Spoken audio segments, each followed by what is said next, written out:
Hello, dear viewers of A Better World Network. Tonight we have got a very special interview with someone very special. His name is Dr. Nico Prestillo. He's a medical doctor. Dr. Nico, welcome to the show. Thank you very much, Morbin. Nice having you here. Thank you. It's not going to be anything medical. This show is not about asking medical questions. This show is about finding out more about Nico and even more importantly, more about his father, who actually lost his life on a mission to go and help the less fortunate people. So in my opinion, that's like the best thing any human can do. So first of all, so tell us. Let's actually start with the story of your father, because I believe that's the most important part of the interview, and after that then we focus on the your own story. So let's first talk about your father, Nico, and how he was an inspiration for you. Yeah. So my dad, he was a medical doctor, and he was the person that actually motivated me to be a doctor. Yes. He died when I was 9 years of age, and on a mission trip to Borneo. Oh, okay. For those of you who don't know, Borneo is an island in the middle of Indonesia. Oh, okay, sure. And northern part is Malaysia, and southern part is Indonesia. And it's one of the area that is quite underdeveloped in Indonesia. So to begin with, I'd like to state that my family has been. I was born into a medical sort of family. Sure. My father was a doctor, and my mother is a dentist. And my mother was actually the first person in our family who had this passion about volunteering to give back to the community, to provide healthcare for people who are less fortunate than us. So she was I would call a medical missionary. Yes. As a dentist, she went all over Indonesia, and since I was the age of 3, I've been watching her treating poor families and in poor parts of Jakarta, and even to the most isolated parts of Papua in Indonesia. So is that Papua New Guinea? So Papua is this group of islands, and Papua New Guinea is the eastern part, and West Papua is the Indonesian part. Oh, so it's part of Indonesia. Okay. Yeah, it used to be colonized by the Dutch, and then become a part of Indonesia. People used to say that was the edge of the world, because people there was still very isolated from modern medicine and modern healthcare and all these things. So so my mother has been doing all this work and all over Indonesia, and she spent most of her career pretty much as a volunteer dentist. So when I was 9 years of age, there was this call that my mother had received from one of the missionary team in Indonesia about reaching out to Borneo. But it was a difficult journey to reach. There were about 3 communities there that required that haven't seen a doctor. Most people at that time didn't see a doctor for pretty much whole of their lifetime. But in order to reach the destination, it required them to go on a monoplane for about 2 hours, and they have to go on a small boat for about 4 hours up the stream into the rainforest of Borneo, and it would require 5 hours of hiking, for which my mom, a female carrying all this medical gear, was quite difficult for her. She mentioned this to our family during our dinner time, and she said, I don't think I can do this. I think I should pass the baton on to someone else. My father was a physician. He was a hematologist, and he for one reason or another, for seeing my mother's passion in volunteer work and giving this free healthcare for the people who are less fortunate than us, he sort of said, "Look, Rita, look, Mom, I'll do this for you. I mean, let me do this. Let me do this as my work."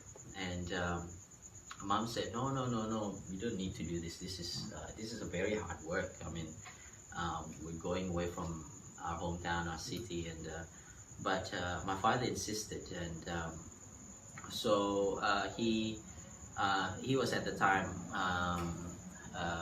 is going to be the head pathologist of a very major hospital in one of the most prestigious hospital in Jakarta, which is called the Gleneagles Hospital at the time. Wow.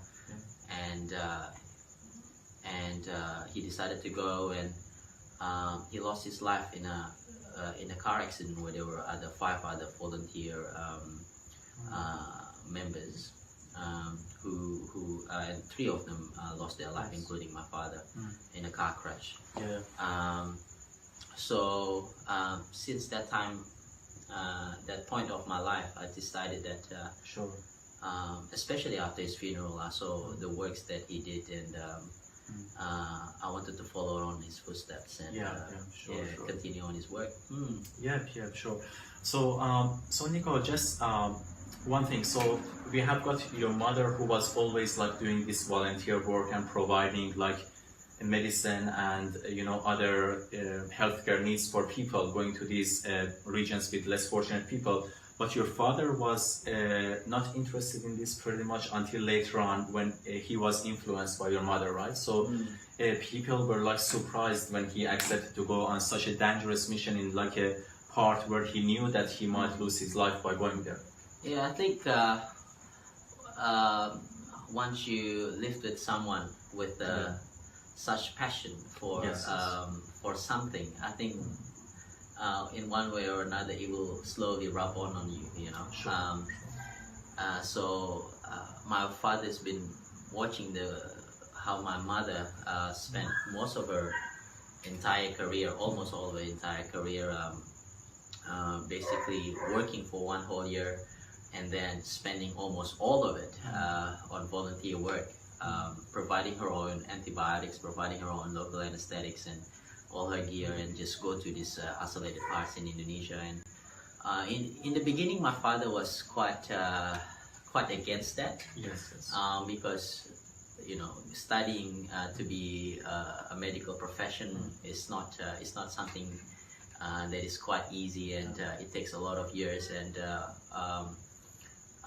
there's a lot of expectations that you want to get ahead with more money to to support your family, instead of just throwing it all away.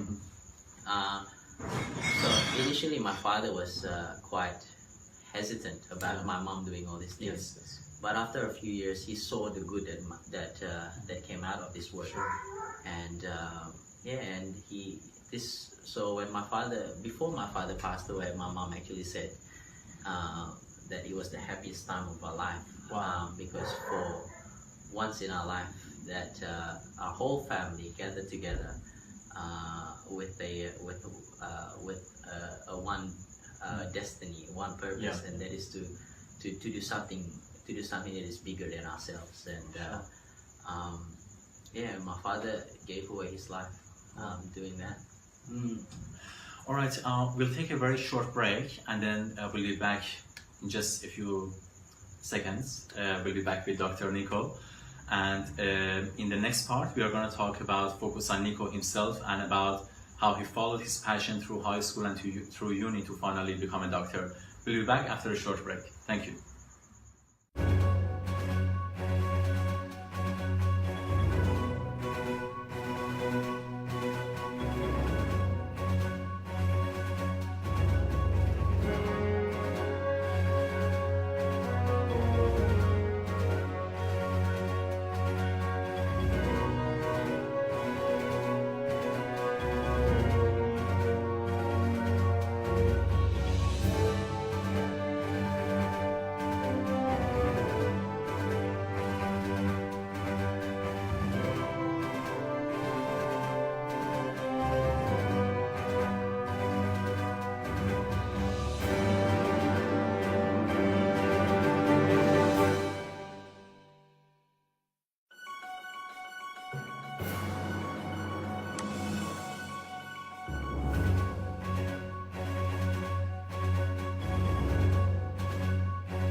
All right, so we are back, and now we are gonna focus on Nico himself. So some of you might not know, but me and Nico actually went to high school together.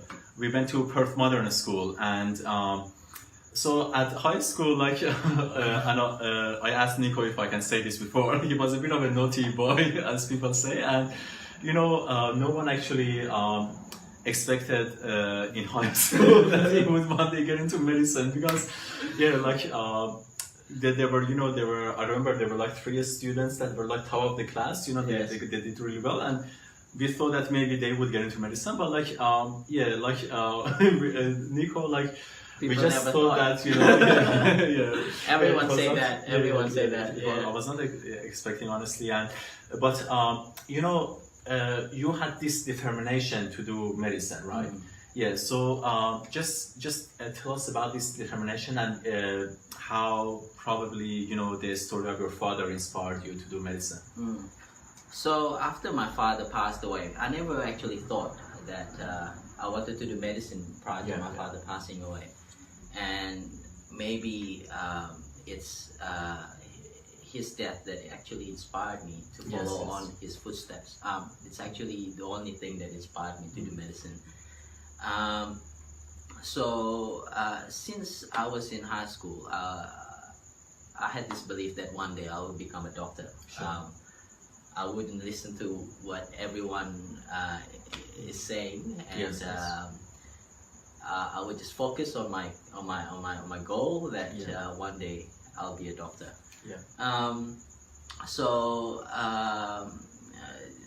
What happened was that after my father passed away, especially at his funeral, there was hundreds and hundreds of people that attended his funeral and said how such a good person he was, and that what such a noble thing that he did to basically pretty much gave his life away for something that is bigger than yourself, and I thought that's something noble, and I wanted to do that.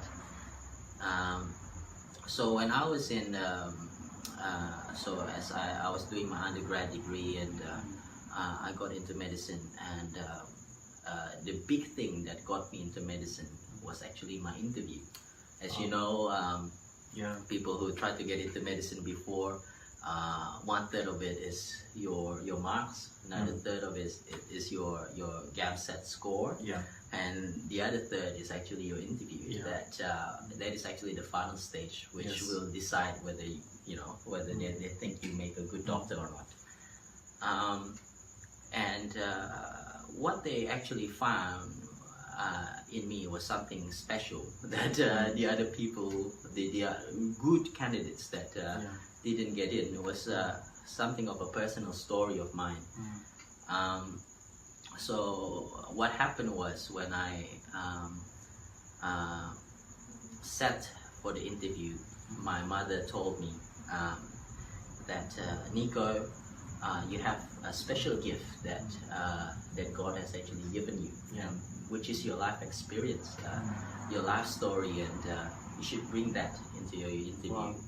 And to show that this is the only thing that you've ever wanted to do.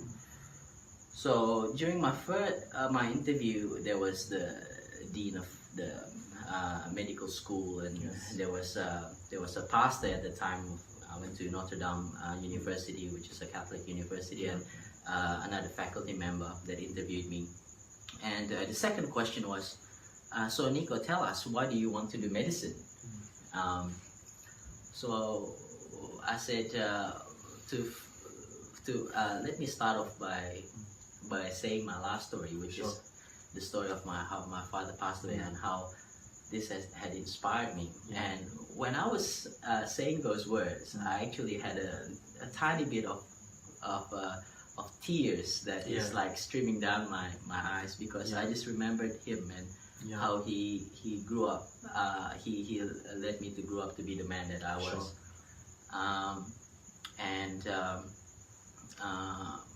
I told him that since I was a child, all I ever wanted to do, since I was 9 years old, all I ever wanted to do was to be a doctor. Sure. And there's nothing more that that I'd like to do then, to follow on its footsteps and actually one day to give back to Sure.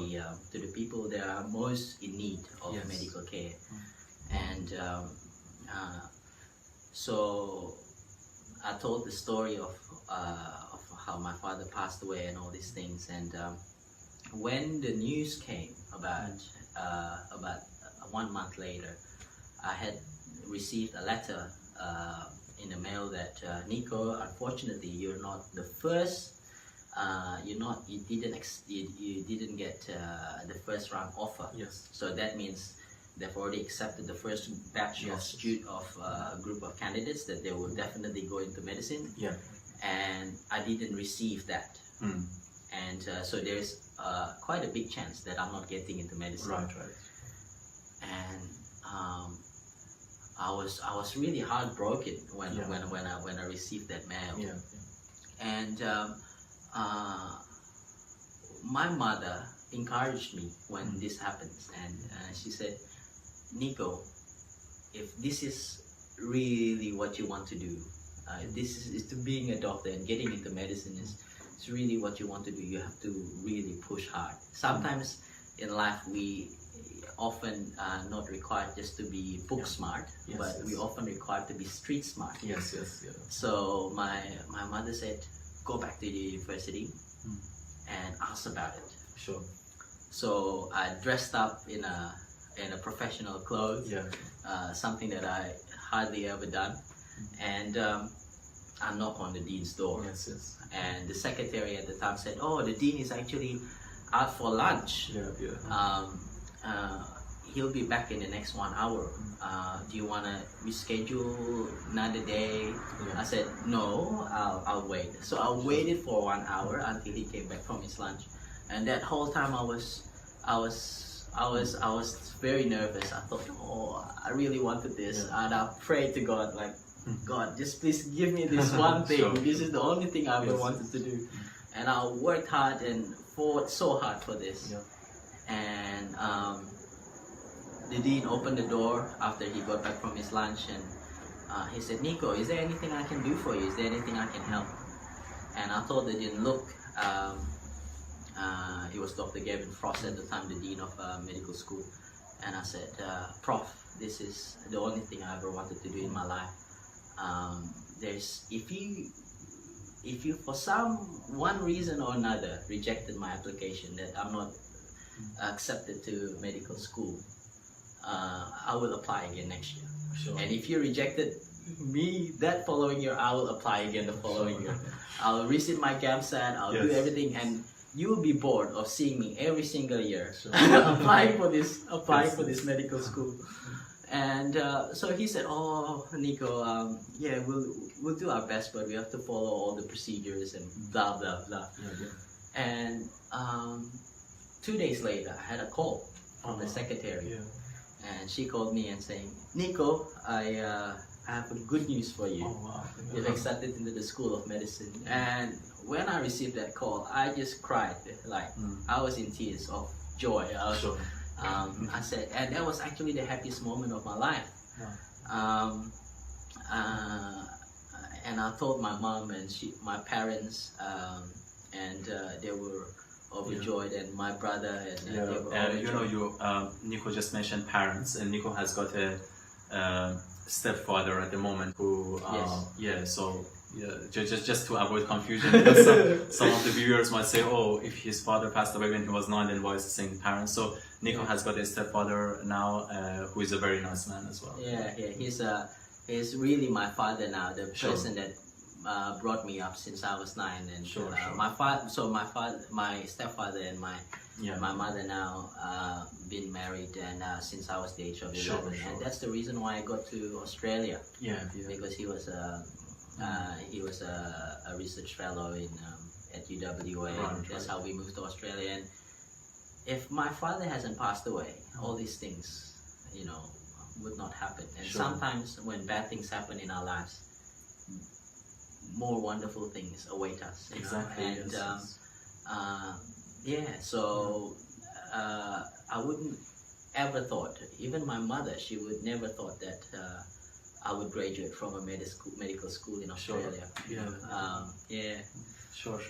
And finally, just to close up the interview now, I was gonna ask you because your parents, so they were both in the medical field. So your mom was a dentist and your dad was a doctor, a hematologist, right? Yeah. So these two people in the medical field, their concern was not just to make money. They were actually financially sacrificing to provide for the less fortunate people. So I understand that you do that now as well. Like you go to some of these less fortunate places in the world and do volunteer work. So just to wrap up the interview, I want you to talk a bit about the role of the doctor, not just saving lives in the hospitals, because you do that as well. And we are seeing this Facebook photo of Nico now that he said, I think it was on Christmas Eve, that you said I'm in a hospital saving lives, and I saw that photo. So you are seeing this photo now of Nico's Facebook. But the role of doctor is not just that; it's also to actually give back. Yeah, to give back financially and also volunteer work as well. So you go to these some of these less fortunate countries and you do like charity work. And so tell us a bit about that. All right. So when I was in as a medical student, I went to Vietnam and I actually worked with one of the surgeons there, a general surgeon, that I was helping him doing some voluntary work with people with HIV and AIDS in Ho Chi Minh City. Since that trip, I just have this. I basically fell in love with Vietnam. Wow. And so just the Christmas last year, I decided that before Christmas last year, I decided to go back to Vietnam and actually do something that breaks away the mundane life of working in a hospital. I'm currently working as a surgical registrar, and I want to do something that is a bit out of ordinary. That's something that breaks away the mundane life of working in a hospital. And I thought I want to volunteer. I want to actually start doing. Now that I'm working for 6 years, I've gained some experience. I want to start giving back again, exactly like what my father and mother did when throughout their career.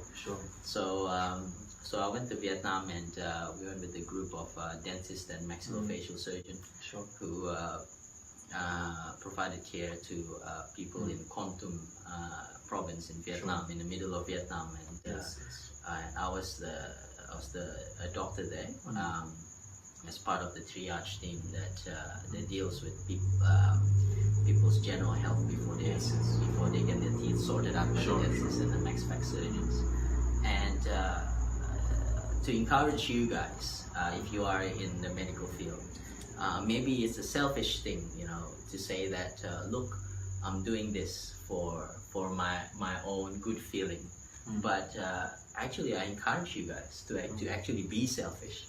To actually be selfish and make yourself happy by doing these things, because there's nothing that makes you happier in life, especially in your career as a medical professional, to actually give back to those people who actually need it and who couldn't get any healthcare any other way. So it's the most it's the most amazing feeling. And at the end of the trip, I had all these students that from a high school that wanted to take selfies and hug me and say thank you. And I got a special band from one of them to say thank you, and I'm still wearing it until now. To remind me that look, sometimes in life, life is more than just your career, money, and paying the bills, but doing something bigger than ourselves. I just make a comment based on what Nico just said. So you said being selfish and making yourself happy by helping people. Actually, that's right. Because I've done well, I haven't done much, but I've done only a little bit of work with like charity and these things. And then someone told me, Mobin, why are you doing this? People don't say that you are genuinely trying to help people. People will just say that you are just doing this to make yourself happy. Yes, and then, yeah, of course I'm doing this to make myself happy. Because if I don't do this, then the guilt that comes with it, that you were able to help people and you didn't, is just so painful for your soul, you know? So, you know, to avoid that guilt, you know, you have to do your best in whatever way that you can. You know, you don't have to be a medical doctor. You can just have any job. That's right. The society needs all jobs. I have the same respect for the, I don't know, whatever job, the people who are waitress, the people who drive taxis, the people who are doctors, engineers, all of them, I have the same respect for them as long as they are sacrificial. Sacrifice is a very important thing. And you who are watching at home, I strongly, and like most my shows in the past few years have had this, you know, this purpose and this theme to, encourage people to actually do support the charity, you know, like there are many of these websites that you can probably see now, like UNICEF, World Vision, all these different organizations you can support financially, or even better, like Nico and many other medical doctors and other health professionals and even engineers and all these people do, is to actually voluntarily go to these countries and to help them, which I think is a good thing. And I think that's a really noble thing to do. And the other thing that you said, I forgot I forgot the other point I was going to mention, but so thank you so much, Nico, for coming to the show. And I just wanted to add one thing. Actually, when you give something back, you actually receive more. Yes, exactly. Thank you for reminding me. That was the thing I forgot. To make a sacrifice is to receive a gift. So they say when you leave this world, when you die and you leave this mortal body and your body goes to grave and decays under the ground, the thing you take with you is not how much you have earned, but how much you have given. That's what I read somewhere in one of these quotes on social media. So thank you so much, Nico, for joining us. Thank you very much. Dr. Nico Prestillo with us. Thanks for having me in my house. We are actually, this is Nico's beautiful house that we are in now, and we did the interview here. Alright, thank you everyone for watching, and just enjoy the summer in Australia. See you.